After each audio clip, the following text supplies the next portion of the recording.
Alright guys, welcome back to the most amazing gaming channel in the world. I'm going to try and make this very quick so I don't prolong any more than I should. If you guys haven't already, go follow the Twitch and Twitter down below in the description box, as well as the build order will be down there because I do realize that sometimes I do go a little quick. So this is Nike, the new god. So basically, she gets a line attack that does damage, she gets HP 5 and bonus damage, and it empowers her next abilities. She gets a leap, which is pretty good, and pretty far, however it's slow unless you use the 2. Then you have an ult that slows 30 or 60% and gives you a 40 or 60% of your max health shield. Also does damage and slows and all that fun stuff. Also, you have a passive, which is basically achievements achieved by your entire team. Eliminate 10 gods, get 200 mins, and have 2 allies reach level 20. So pretty cool there. Now to actually get into the build order, first thing you're going to want to upgrade is going to be your 1. Your 1 not only shreds their protections, but it does quite a bit of damage, and it's your lowest cooldown by a lot compared to everything else. So I go into my 1, then I go into my 2, then I go back into my 1. Now the reason, I mean, I very, very rarely would see you going into your 3, unless you were going up against something like an Anubis, who after getting poked down a lot, you needed a jump in case he was landing a 3-1 combo and you were about to die. It's literally about it.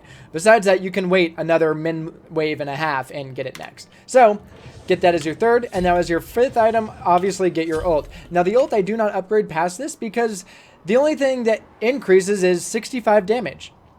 That's it. It doesn't increase the slow, it doesn't increase the shield, it doesn't do anything, it doesn't reduce the cooldown.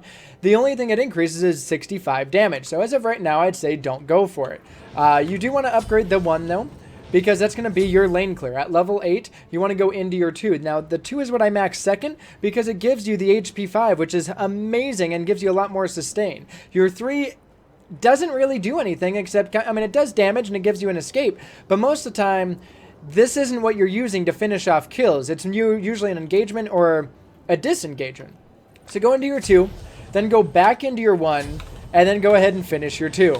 Now, at level 12, you're going to want to put the next 2 points into your ult because I think that the ult is going to be better than your 3 at this point. Like I said, most of the time you don't use your 3, you're not spamming it like other abilities. And then go back into your ult, and yeah, there we go. So yeah, Nike's pretty awesome.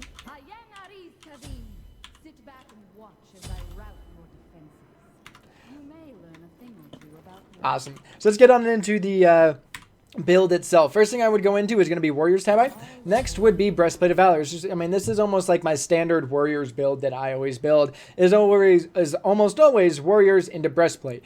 Not only because it gives you the cooldown, gives you extra mana, and gives you the physical protection, which 90% of the time you do. Now, if you're going up against something like a Hades, probably swap that out for Pestilence, because it's going to be much better for you than getting Breastplate. As the 3rd item, I go into Jotun's. She just has super high cooldowns, and to be effective, I think that the quicker you can spam your abilities is going to be better. As you can see, even with 40% cooldown, you're still looking at 7 seconds, 8 seconds, and 10 seconds. The thing that's amazing is your ult is now on 60 seconds. But with this, besides that, you got to think, if you jump in, use your 2, your ult, and your 1, everything's down for about another 7, 8 seconds. That's going to be brutal for you to have to sit around and hopefully not die. You have no escape or anything like that. So, max cooldown I think is definitely a must. As the 4th item, I would go into Odysseus's bow. Then I would go into Bulwark to get the magic protection online. Now, if I was getting bullied by mages, in the game that I uploaded, I wasn't really getting bullied. So I went into Odysseus's bow. If I was getting bullied, I'd go Bulwark and then Odysseus's bow, then Kin size. As the...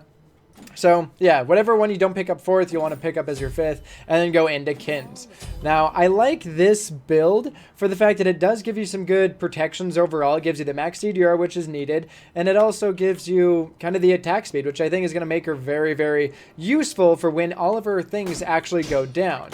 You can see you do hit pretty hard, and with Odysseus's bow, it works quite well. Keep in mind this is with no stacks on her passive. Otherwise, it does give you an extra 12% bonus power, which, you know, wouldn't be much, but it would give you that extra power. And it also does give you the extra movement speed as well. Now, you may be asking, why are these 2 on?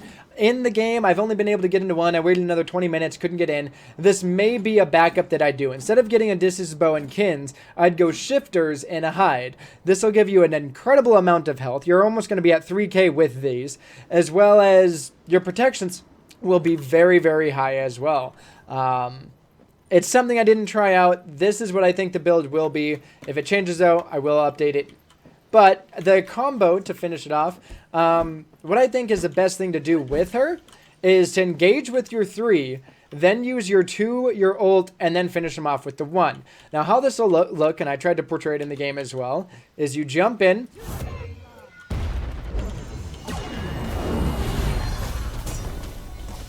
And then you can go ahead and attack. And this is where Kins is going to be amazing. If you slow by 60%, you're going to be able to start landing a few of those autos, and that's where it's going to come into play. So like I said, you jump in with your 3, use your 2 and your ult. That gives you a shit ton of survivability. It slows them, and that is not... I mean, that is huge. That is a huge amount of slow and damage. So I think it's amazing. This is why I think the build will work, because then when you do pop below health, you do get an additional shield. So like I said, you jump in... and then you can go ahead and hit them. Oh, there we go. So, yay. Alright, guys, thank you so much for watching. If you did like it, give it a like, comment, subscribe, share the video with all your friends so they, too, can be amazing Nike warriors. I mean, come on. Just do it. Alright, yeah. Till next time, guys. Have yourself a fucking amazing life.